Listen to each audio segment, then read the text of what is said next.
I got Alpha Force Zero on the podcast, so I figured I'd put it up on the main channel. There are more parts to the podcast. This is just part one. So if you guys want to give it a listen, click the card in the corner or go to the podcast link in the description. Okay, let's get into it. Thank you guys for coming. Last week we were not on because I was in San Francisco, and I do intend to talk about that. It was a really cool trip. But for the moment, I figured we'd just we'd cut to the chase. Is that what it is? Not jumping to the chase. We're cutting to the chase. And we will bring on Alpha Force Zero. Are you there? Can you hear me? Yeah. So Alpha Force Zero, as many of you know, is my daughter. Her real name is Kylie. And usually so when I created the podcast, I scheduled it so that she would be at her grandma's house because she goes to her grandma's house on Sunday nights, and and that seems like the perfect time for me to do the podcast, so she didn't have to sit in a room and stay silent the whole time, right? Well, people have been asking me to bring her on the podcast for a while, and it just so happens that there's no school tomorrow, so her grandma didn't keep her tonight. So yeah, I figured I'd bring her on and talk to her and kind of get her story. So her name is Kylie. Her real name is Kylie. I'm sure most people know that. So how old are you, Kylie? 9. When's your birthday? January. January what? 21st. January 21st. Okay. And that's 2009, right? Yep. So you're 9 years old. You're going to be 10 in just a couple of months. That's pretty exciting. What are you hoping to get for your birthday? Anything special or really Christmas? know. Either one. What are you shooting for Christmas? What do you hope Santa will bring you? Maybe like a flip book kit or something. Okay. Why'd you chuckle? Because. What? You certainly believe in Santa, right? Yeah. Okay, good. I'm just making sure. Okay, so let me just give a little bit of background on Kylie's situation. So when Kylie was really young, my mom would take her to the meetings with her, and I wasn't really that worried about it because it was. She's so young, she couldn't really understand what was being said anyways. Well, time goes on, and she continues to go to the meetings, and I started to realize, and more specifically, her mom started to realize it was a bad idea to let her continue to go to the meetings.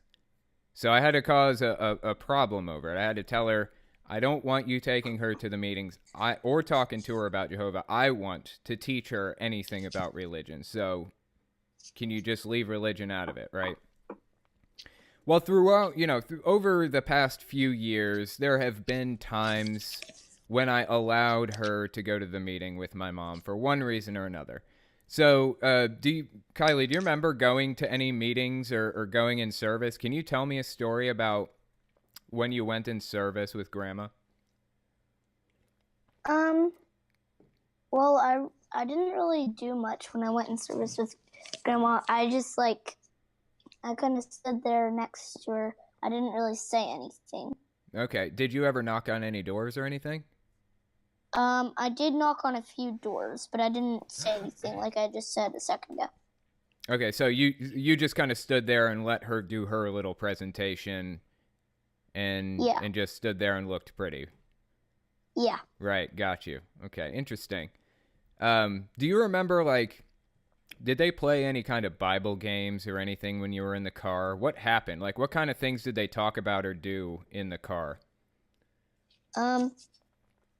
They just, talked about, sometimes when in service, I would be really happy because we were going to go to eat. They would be talking about where we're going to eat, not really much. Yeah. But yeah, I remember, I feel like it was, let's see, I was probably 14 or 15 years old. I remember going out in service and being all excited to go eat and all that other stuff. They had a Tim Hortons nearby. It was like a donut place, and we'd go there every single every single time we went in service, we'd go eat at Tim Hortons. I don't know what it was with Jehovah's Witnesses and donuts, but it's like the happening spot for Jehovah's Witnesses. Did you ever get donuts when you went? Yeah, most of the time we go to like Dunkin' Donuts. Really? Most of the time. Yeah. What is this? What is it with Jehovah's Witnesses and donuts? I don't understand. What is happening here? That's funny. That is why I would be really excited to go. Yeah, I do. I get donuts. Yeah, there's like a ritual behind it almost. Like, you show up at the Kingdom Hall and you go through the little service meeting and then you go knock on the doors. And then a few hours later, you go get donuts or you go get food or something. Yeah. And it is, I don't know. There's an enjoyable aspect to, I guess, hanging out with friends or people in a car and talking to them and then going and getting food. Like, there is an enjoyable aspect to that, I guess, right? Yeah. But, yeah, that's pretty interesting. I know when I was, I think I talked about this on my main channel, but when I was, when I went in service with some Jehovah's Witnesses from this area, I remember them playing these Bible games where it was like, somebody would think of a Bible character and we would have to ask questions about that Bible character to figure out who it was. I don't know if you did any of that. Did you ever play any of that stuff? No, we never even played games. Interesting. So what did you do? Was it just like getting in the car and then just going door to door? Was it pretty serious or? Yeah. That's pretty interesting. You had some friends up there too, right? Like some Jehovah's Witness friends. If you do, don't say their last names. I don't even know the last name, so. Okay, good. Yeah, but you had some Jehovah's Witness friends up there, didn't you? Yeah. Like Nora or something like that, I think. Yeah, Nora. Yeah. And Kyrie. Right. That's pretty interesting. Not Kylie. Not Kylie, but Kyrie with an R. Right. Yeah. Well, that's pretty cool. So, yeah, my mom, she lied a lot and told me she wasn't going to talk about Jehovah and all that other good junk when she was talking about Jehovah with Kylie.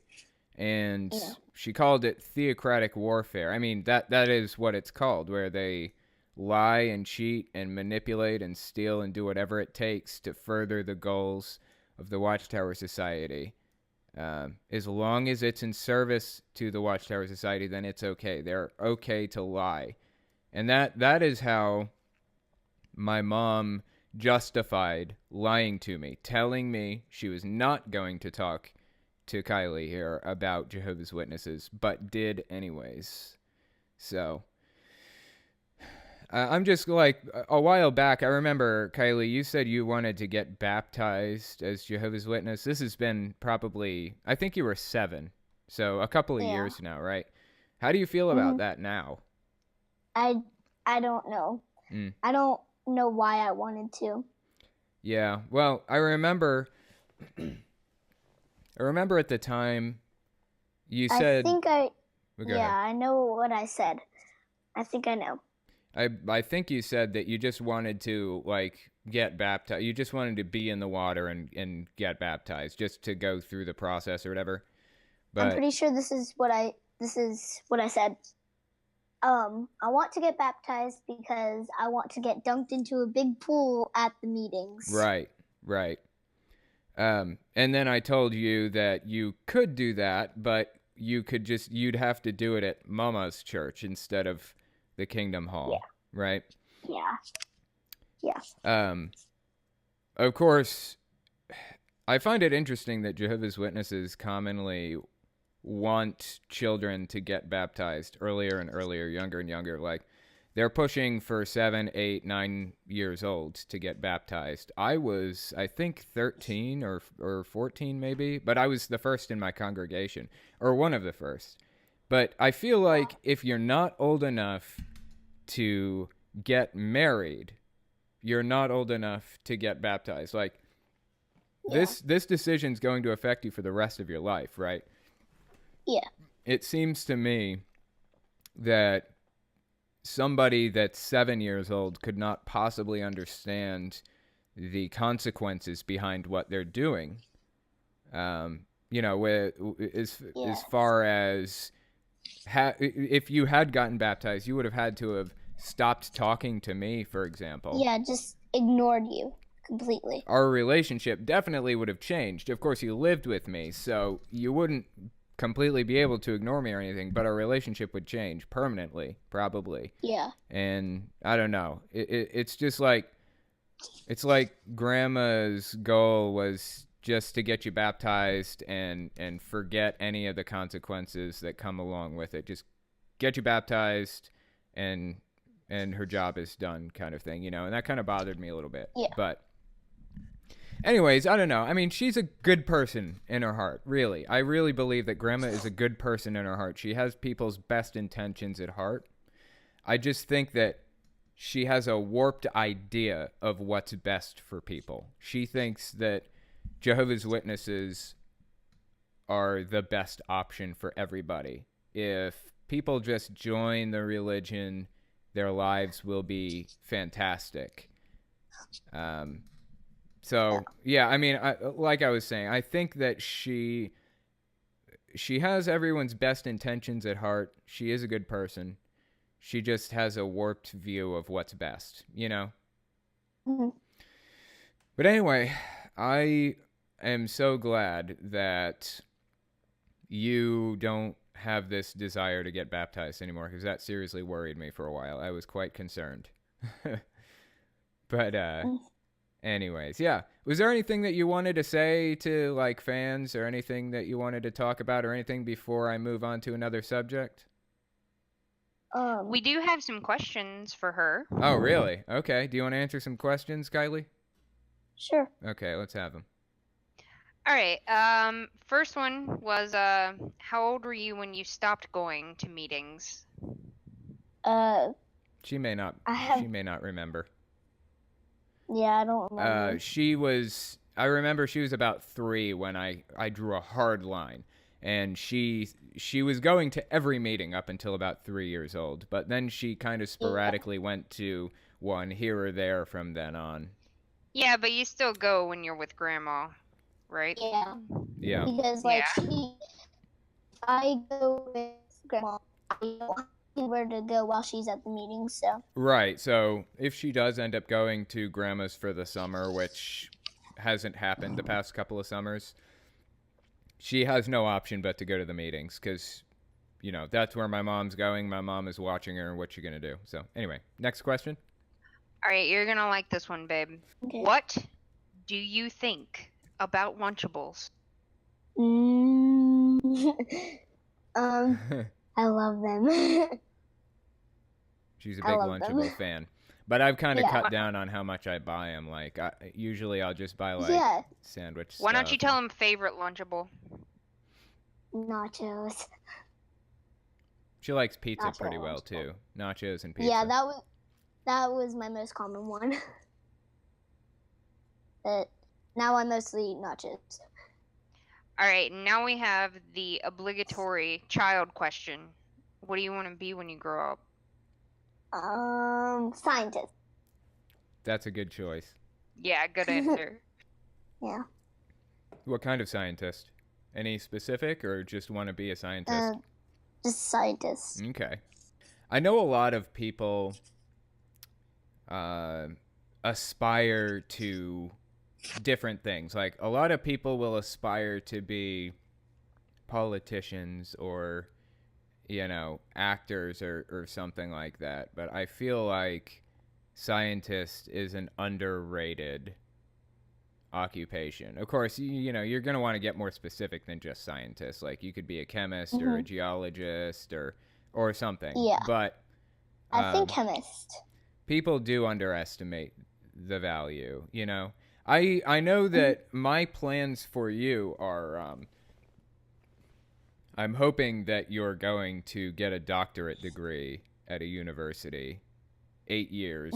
So you're in 4th grade right now. Yeah. So that means you have 8 years of grade school remaining, and then 8 years of college. So that's 16 years to go, plus 4 years of interning if you wanted to be a doctor or something. So, anyways, yeah.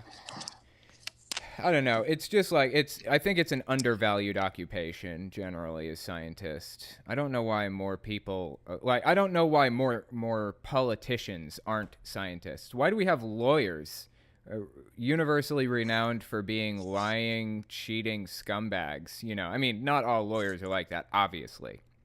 There are some really good people who are lawyers, but the stigma, the stereotype of lawyer is scumbag.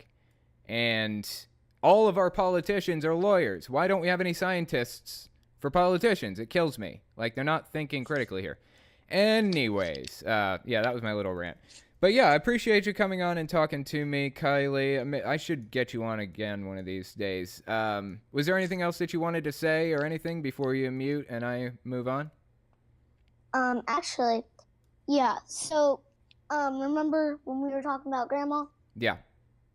So, one of the times she brought me to a meeting, she had to actually go up on stage and talk. Oh, yeah? She had a presentation?